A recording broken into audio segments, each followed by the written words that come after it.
So first we're going to start with the Jiffy peat um, peat cubes. You buy them at Amazon. They come flat. You fill them with water. They expand.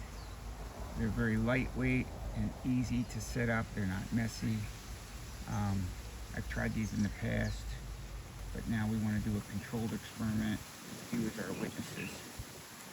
And so one of the things I found about planting desert roses is you should put the seed flat, and from experience, if you put it too shallow, the seed could come up and not get a good rooting and actually bend after it starts growing. So I don't want to go too deep, but I want to go deep enough so when I cover these up, they will be deep enough so they can get a hold into the substrate I'm using. So I'm going to plant 12 of these and push them down about a 1/4 inch. If you go too deep, I've been told they can't break through. I haven't found that to be true. And these seeds I bought on Amazon, pack of 100, a little bit over $20. It's supposed to be mixed colors. It takes about 2 years to go from seed to flower, so I haven't been able to determine if they're going to be multiple colors or what colors they will be. But nonetheless, I am going to plant these and go through the 2-year period and see what happens. So I've started this project back in November. Now it's early March, November 2025, and so I'm quite a ways away of seeing if I can get something to flower. However, as long as you guys stick with me, you'll find out the results. I've had about a 95% germination rate with these, maybe closer to between 90 and 95. So I've had excellent germination rate. And we're going to get all these put in. I will tell you that these dry out quickly. And the one thing about desert rose growing from seed, desert roses tend to rot real easily. But when they're young, they seem to need to stay wet. So if you let them dry out completely as seedlings, I have found that they actually don't like it. So once they start to grow, then you have to cut back the water in order for them not to rot. Desert roses do like water, but too much water, suffocation, will rot the codex, it's called, and kill them. Desert roses are wonderful. So I've watched a lot of YouTube videos. There's a lot made in India, and they have different substrates that are too difficult to find here. So these are the ones I have found available. And so now I'm going to push these in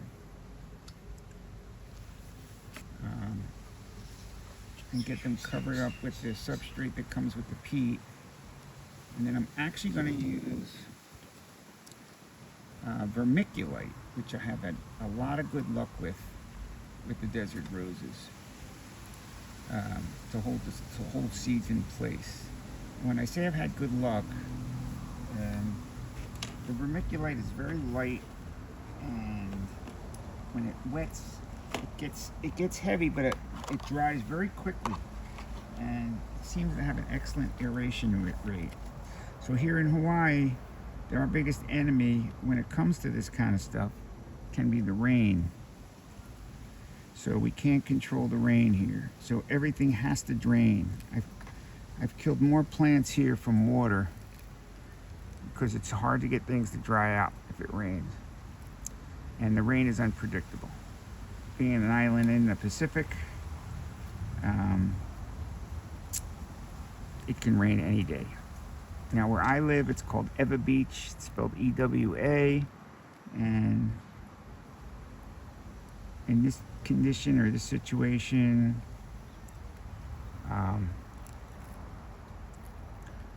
I think that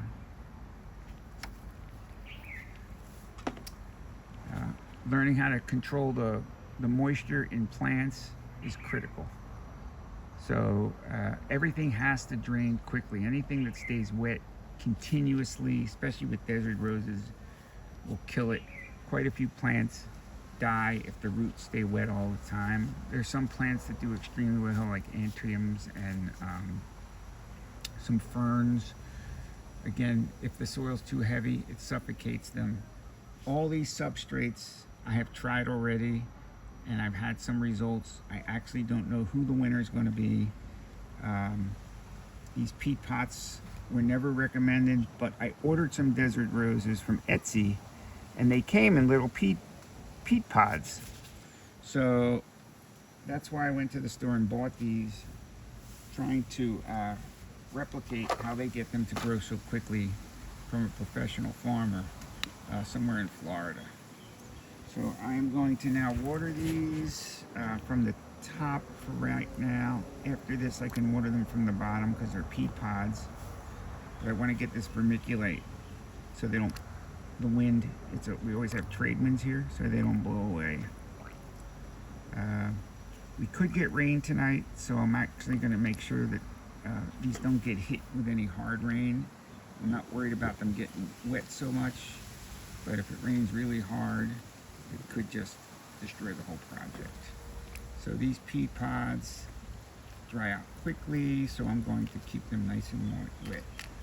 Okay. All right, on to the next substrate.